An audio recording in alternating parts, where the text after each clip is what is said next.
รับหรือบ่เราถ่ายที่เขาเป็นนอนรับแล้วนอนถ่ายกันข่าวจนเล่านับ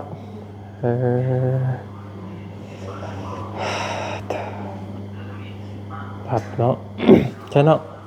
ครับครับเบ้ยครับเป็นน้องเป็นชื่อยังชื่อยังต่อบอยหลับเดี๋ยวเนาะ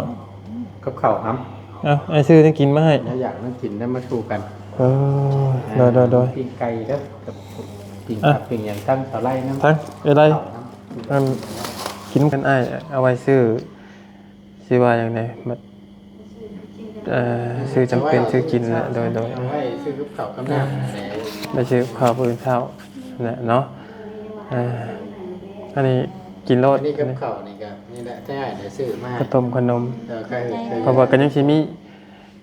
ผู้มาเยี่ยมมายามอยู่เนาะทางเขาลงอีดีอยู่ทันได้มาก็สิทางบริก็นั่นนะบ่อาจสิมาเมื่ออื่นหรือว่ามื้อนี้ก็คง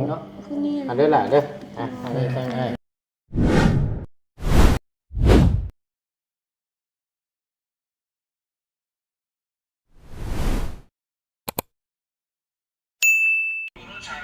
เลยขากลับมาบ่แม่นขากลับมาไปได้แล้วอีกคนจะจำใจตัวเองตายเลยจะกลับอันนั้นบ่เฟซตัวว่างนี่บ่ล่ะจังสิโทรไปหาเฟซตัวก็ได้ยังบ่ยาวนั่งบ่บอกว่าเป็นยังได้อยู่คุยรถคุยรถเพิ่น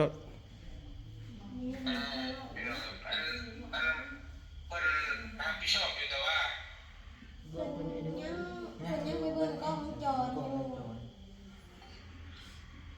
มันอยู่ไหนยังมีกล้องจอดต้นหนาปั๊มน้ำมันติเฮ็ดนี่บ่เตียปั๊มน้ำมันปตทนะโดยไปซื้อกับข้าวให้ก่อนเด้อซื้อมากินมาให้ยังไม่ได้กินข้าวกันนะบ่เลิกบุญแล้วก็เก็บเครื่องเก็บยังลงมาที่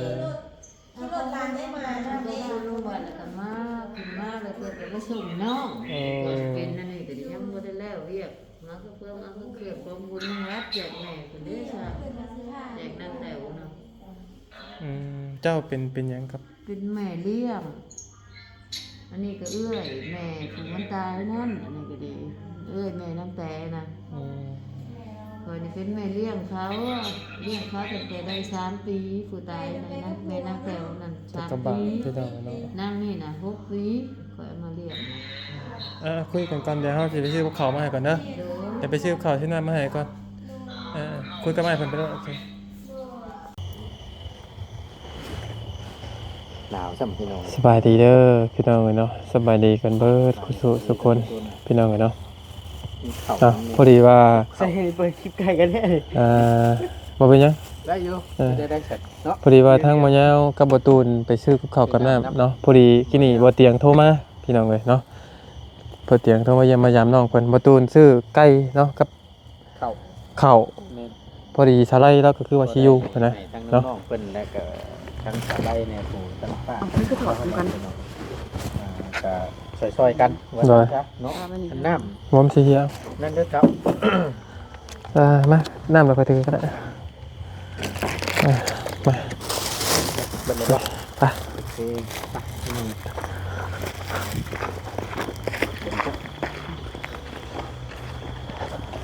อะไรในบ้านนี้เงียบนั่นแหละบ้านนี้เป็นปักสมพร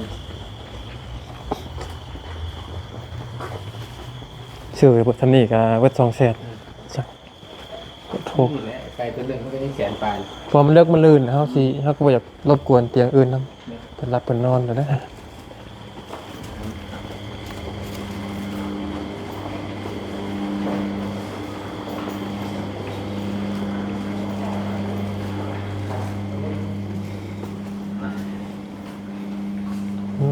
รับหรือบ่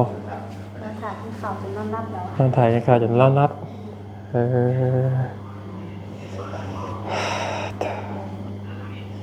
ผัดเนาะ ใช่เนาะครับเบ้ยครับเป็นน้องเป็นชื่อยังชื่อยังต่อบอยหลับเดี๋ยวเนาะกับข้าวครับไอ้ซื้อได้กินมาให้ถ้าอยากนั่งกินได้มาชูกันโดยปิ้งไก่แล้วกับปิ้งผักปิ้งอย่างตั้งสาไลน้ำทั้งอะไร กินกันแล้วนะ ทางในตู้รับเนาะ ที่ตู้ก็รับไปแล้วเราก็สิรับเขาเลยจ้ะบอกว่ามาแต่เข่าของจับเลย เออได้ใช้ได้ใช้ ได้ลงเด้อ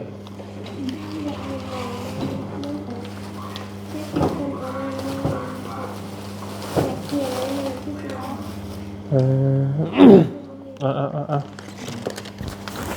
อยากนอนเนาะ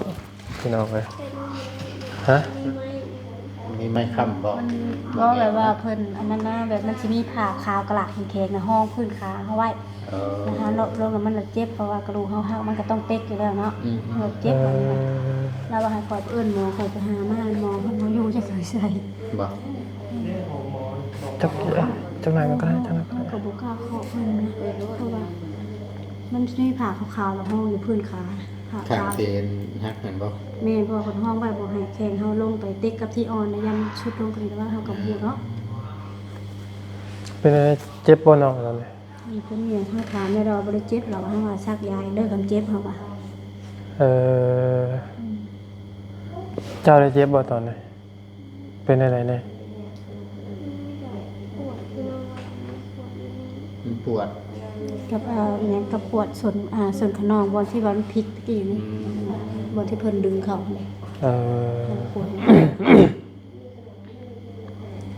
อันนี้ก็บ่ได้นอนหลายมื้อได้เนาะพี่น้องเอ้ยเพราะว่ามันมีงานบุญเด้พี่น้องทั้งน้องบอยเนาะงานบุญเพีย ทั้งกูทั้งยังไม่ได้สิมาอยู่บ่ มาเฮ้อปูสิมาบ่ เพิ่นว่าเนี่ยนะมันเพิ่นยังไม่ลงมาแต่ผู้อยู่ ไปขึ้นภูนั่นล่ะ เพิ่นให้ บ่ได้นอนจักมื้อแล้วเจ้า ได้นอนอยู่แต่ได้นอนบ่เต็มอิ่มนะ3 มื้อ ไผเป็นคนขับ เพิ่นบ่อย ทั้งผู้ป่วยนี้ แม่ ไปเฮ็ดได้ไอ้น้อง ทับอินกับวิทย์แล้วทางหน้าแล้วมาตามทางหลังอะนะ มันมาแบบใดไอ้บอยไอ้พังเลยบ่ เพิ่นน้องเราไปทางถึงไปทางตรงนี่เพิ่นเลยสิเลี้ยวรถอยู่อีหยังนี่แหละแล้วก็เพิ่นก็ตามก็บ่ฮู้ว่าเพิ่นสิเลี้ยวไปไสอะนะ ชุมเจ้าได้เห็นรถแล้วบ่ เห็นแล้วก็ว่าเพิ่นเบรกเลยฮะ ประทั้งผู้อันนักเจ้าของรถผู้กรณีเพิ่นบรรทุนาอย่างใด เพิ่นว่าไปเบิ่งกล้องก่อนเพิ่นว่า เพิ่นมาเบิ่งกล้องหยังก่อน โดย คำเบิ่งกล้องแบบใดคำมานั้นเพิ่นสิบ่โทรให้บริเวณเลย ก็เฮายังว่าไปก่อนก็บ่ได้อะนะ พี่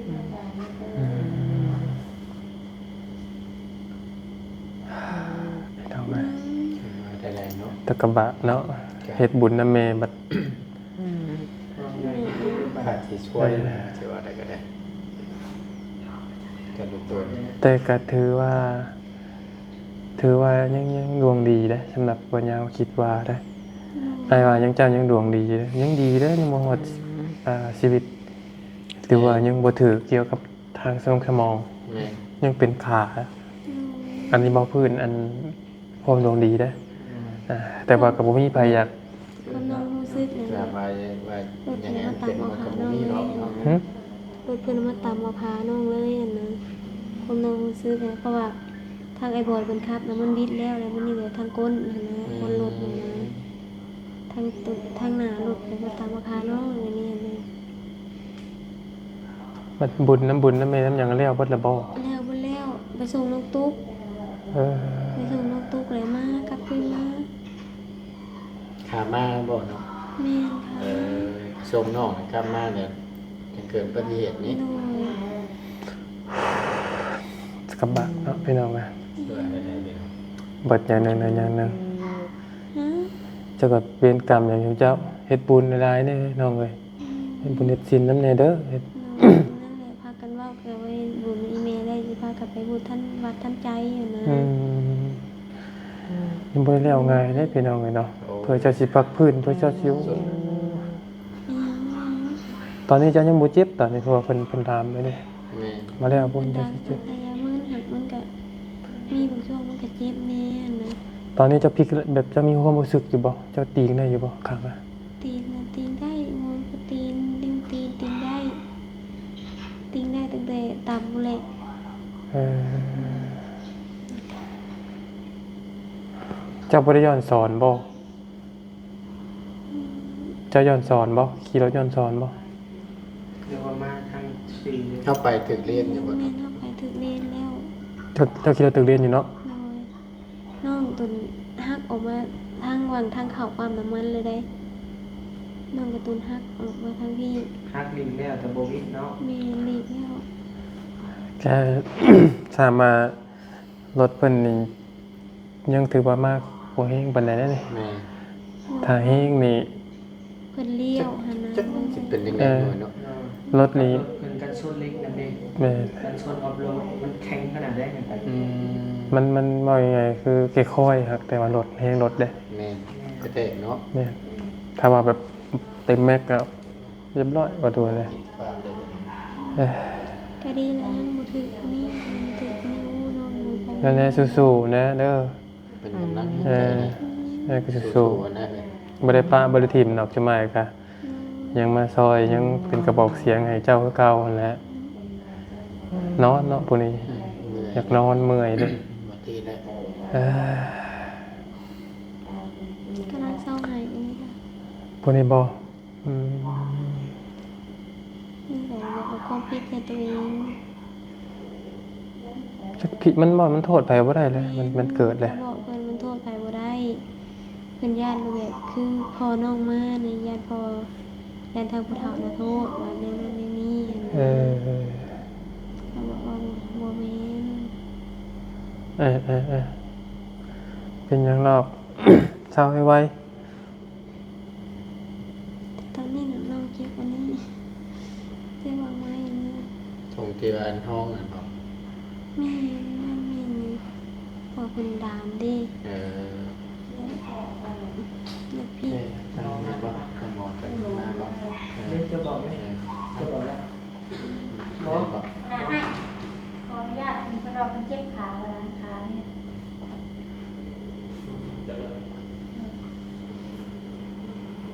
ทำไมมาตีนตรงนี้นะคือชิโนอนรับ อืม ตีนตรงนี้น้องกะทิ เพราะน้องบ่รับพุ่นแหล้วเนาะพี่น้องเอ้ยมีแต่ว่าทางเจ้าสิอยู่บ่ ได้สักคนถึงเราบ่ได้เนาะ ผัวเด้ ผัวเราไปมาอยู่ลูกนอนอยู่2คนเนาะ อ๋อยันว่ามาหับมีให้เมียหยังครับ ว่ากำลังแต่ว่าให้นอนติดน้องเพิ่น โอเคเนาะดีแล้วล่ะเนาะฝากน้องเพิ่นนำเพราะว่าทางอ้ายสิอาจจะได้เมื่อก่อนเด้อแล้วจังว่านี่แหละเอ้ย เฮาคนนอนตื่นสวยในนึงอะนะ มีแต่ว่าทางง่ายก็สิได้เมื่อ บ่ยากหรอกพี่น้องเพิ่นอยู่ บืนแต่สิมาเยี่ยมใหม่เด้อ ได้อยู่บ่ยากหรอก สู้ๆมันแหละกำลัง เพราะว่าปืนก็คือสิบ่มีแต่เฮาหรอกมาเยี่ยมนะคือสิหลายอยู่ดอกเนาะทางเขาวัดน้องตาน้องบ่น้องบ่แซนน้องจิตนั่นแหละคือสิมาหลายอยู่ดอกปืนถ้าเบิ่งเนาะ เป็นทั้งในตู้บ่ แม่ตู้เป็นทั้งป้าบ่ ป้าน้ำแน่บ่ ป้าก็ไม่ตู้ไม่เท่าอะไร อืม หลานมาบ่ คือเขาเป็นรักมือตัวเนาะ แต่ให้อยู่นอนด้วยกันกันกัน หิวนอนน้ำแน่ มีเงินเท่าไหร่ตอนนี้ครับ จังไม่บ่อยว่าเงินมีเป็นบ่ตาเอาให้กินบ่เรือเนี่ยใดเงินอันนั้นก็อยู่ใส่เงินตัวเพิ่นว่าปันให้บ่ให้เมื่อบ้านนะเฮ็ดบุญแล้วเพิ่นปันให้เด้เงินตัวที่เพิ่นมามูมาทาน เท่าไหร่นะ 600,000ปลายอยากจะอยู่ใส่อยากอยู่เรือน เงินพันเงินพันบาท เพราะว่ามันเพิ่นก็เงินงูก็บ่ได้หลายอะนะ บาทน้องเพิ่นเนาะพี่น้องเอ้ย ถูกชนได้ให้ซ้ำเนาะ นะให้เบิดเบนเบิดกรรม อันนี้เพิ่นก็ทิ้ง บัดเคราะห์บัดเข็นเนาะน้องเลยกระบาบอยู่พี่น้องเลยสิเบิดเรื่องเล่าไปทีนี้มาต่ออีกแล้วเนาะ มันหนึ่งนี่เนาะ ยังดีนะเนาะถือว่าดีสำหรับส่วนตัวว่าเจ้าดีตัวที่โปรถึงคาดชีวิต แม่ ดีที่บกระทบกระเทือนสมองเจ้า อันนี้ขอดีได้พี่น้องเลยแต่ว่าถือภัยกับบดีดอกพูดถึง ไม่ เนี่ย เป็นเลยเนาะ น้องบ่ได้เอาหัวลงเลยดิ เจ้าบริหัวเจ้าบริถือพื้นเลยบ่ บ่ เออ เพราะว่าอันนี้ก็ฮู้กับตอนหรือว่าเพิ่นว่ารถทับน่ะรถทับขาน้อง รู้สึกอยู่บ่ ตอนเกิดนะ เจ็บบ่ น้องมันก็เจ็บแบบเจ็บวางมันหลุยนิดนึงนะอันนี้น้องยังบ่ได้ฮู้เด้ มันมึนเลยบ่นะเพิ่ง แม่ เนาะ น มันเจ็บแต่มันซ่าเพิ่น มันก็เจ็บตัวนี้นี่ อ่า เออตัวทะเลาะก็เจ็บกว่าเนาะ แม่นตัวทะเลาะแล้วก็มันมีอีกอยู่วางนี่แล้วก็ขานี่ก็มี เดี๋ยวเข้าเข้านี่แล้วเนาะ แม่นทวิตน้องว่าสินุ่งสิ้นไปบ่แล้วเปลี่ยนใจว่านุ่งสูงว่ะนะก็บ่ดีแบบมันก็รู้สึกน้องคือว่าเพิ่นต่ำอะปังเลยหั่นน่ะหัวน้องเลยว่า เพราะว่าเฮาก็บ่ได้เบิ่งรถที่เพิ่นเสียวเนาะเป็นมีเคยเห็นอยู่บ่รถ ทั้งน้อยเห็นเลยป่ะ บอก รถล่างเพิ่นจักเป็นอะไร คือว่าบัตต้าเขาให้บัตต้าไปถ่ายไว้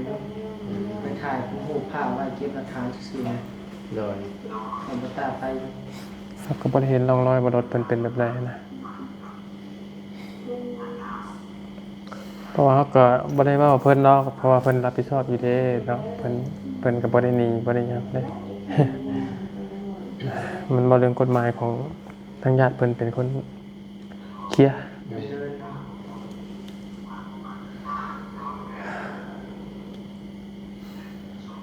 เมื่อยเนาะ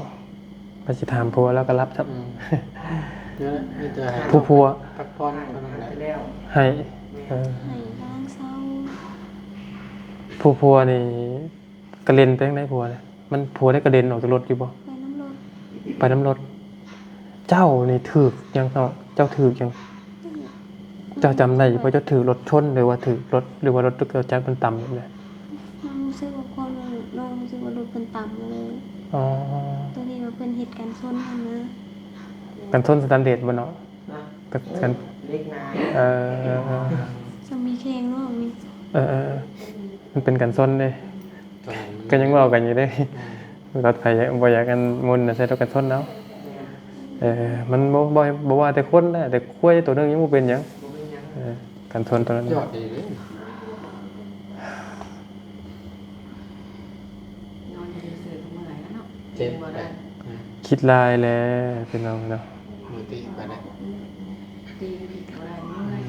ย นี่เด้อสาหร่ายอัน เข้าเลย ปิ้งไก่มีแต่ฝากเด้อเฮาสิเอาพากันออกเมื่อก่อนเด้อ กักคนได้ป่ะ เพราะว่าให้เจ้าได้เป็นอยู่เบิ่งกันโดย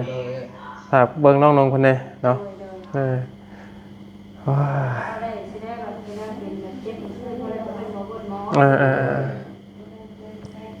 ใส่เนาะใส่เอ้ยใส่หยังเพิ่นละเนาะ ที่ว่า อ้าวอันนี้น้ำใจเงินอ้ายเอาไว้ซื้อสิว่าอย่างไรมันซื้อจำเป็นซื้อกินนะโดย เอาไว้ซื้อลูกเขากำลังแต่ ไม่ซื้อข้าวปืนเช้าเนี่ยเนาะอันนี้กินโลด นี่กับเขานี่ก็นี่แหละแต่เดี๋ยวซื้อมา ข้าวต้มขนม ใคร เพราะว่ากันยังสิมีผู้มาเยี่ยมมายามอยู่เนาะทางเขาลงอีดีอยู่ทันได้มาก็สิอาจ ทางบอดี้กับอันนั้นนะบ่ อาจสิมามื้ออื่นหรือว่ามื้อนี้คง เนาะ คือนี่ อันเด้อล่ะเด้ออันนี้ตั้งง่ายกันน้ำใจตั้งง่าย คือนี่ก็เว้าบ่เคยเว้าจักเทื่อกระตุ้นโทรหาเบาเหย้าอีหยังนั่นแหละ บ่เห็นเลยบ่ได้โทรหาอ้ายเลย โทรหาเพิ่นว่าบ่ติดว่าเพราะว่าเพิ่นโทรเฟซ1นั่นเด้ อ๋อ เฟซตัวที่ว่าเสียงตัวว่าเห็นพิมพ์ไปสื่อแหละมีเฟซ1ตัวว่าพอเสร็จนำกันนั่น ยันโทรไปเฟซนะครับ คำโทรทางเพจมันบ่ติด เพิ่นแบบมีคือเพิ่นนั่นแหละเพิ่นก็เฮ็ดหยังบ่นั่นเลยอีเพิ่นโทรหาสาวไล่เลยเพราะว่าเพิ่นฮู้แต่สาวไล่กับสาวนวลสาวมุกอันนั้นเพิ่นเห็นแต่อันนั้นอันนั้น ว่าตอนนั้นมันเกิดเหตุการณ์คิดยังบอกเขาเนาะ ขนาดนี้น้อง ต่อไปบ่อยกว่า น้องเป็นคนเจ็บแต่น้องบอกเพิ่นว่าโทรหาคนดีกว่าเอ้ยว่า อยโทรหาชาวไร่เด้ว่า อืม เพิ่นน่ะคิดหยังบ่ออกเลยเห็นเมียเป็นนี่แล้วก็หายน้ำเมียเสียใจอื่นเพิ่นรับกับใครนี่เพิ่นยังบ่ได้โทษตัวเองเพิ่นนอน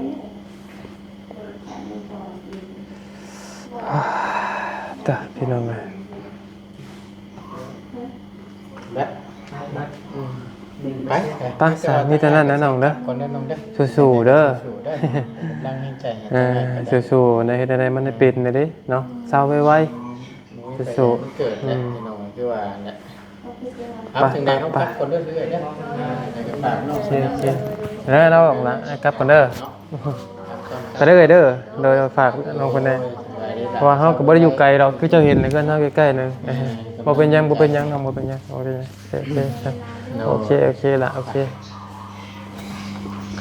ไปพี่น้องเอ้ยเนาะมีแต่สังว่ากันเนาะมื้ออื่น มาจับปิดเลยโอ้ย มีหยังสบายดีเฮ้ยคู่ไปเฮ้ยกี่ดิโอ้ขัดเนาะจับมาปะมีแต่นั่นแหละพี่น้องกับเพราะว่า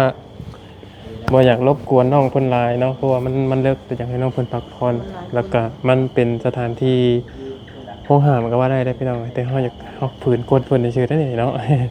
แต่เฮ็ดได้ก็อยากพี่น้องเพิ่น FC เพิ่นก็ทารุ่นเบิ่งอยู่อาการน้องเพิ่นเป็นอะไรอาการล่าสุดก็คือปลอดภัยพี่น้องเนาะก็คือปืนแม่นได้ผ่าตัดใส่เล็กลามเล็กจังพี่น้องเพื่อยังว่ายังดีก็ยังดีกว่าได้ตัดเนาะได้ลามเล็กก็ยังสิได้ย่างพอหยังก็โอเคพี่น้อง ปกติ ก็ยังโอเคนะพี่น้องให้กระดูกให้กระดูกต่อกันก็ยังดีบ่ขอโทษเนาะพี่น้องอย่างน้อยก็ บ่พิการ บ่พิการคือเอื้อยน้อยที่บ่ยาวไปบ้านหลวงนครนะพี่น้องเอ้ย พูดกับปูนะ แม่นพูนั่นน่ะโอ้เห็นแล้วก็ทะลุโตนพี่น้องเนาะป้าซะนั่นแหละพี่น้องขอบคุณพี่น้อง FC ฝากเป็นกำลังใจให้ทั้งน้องเพิ่นได้เห็นแล้วก็ที่โตนหลายพี่น้องเนาะบ๊ายบายเด้อพี่น้องเด้อเนาะ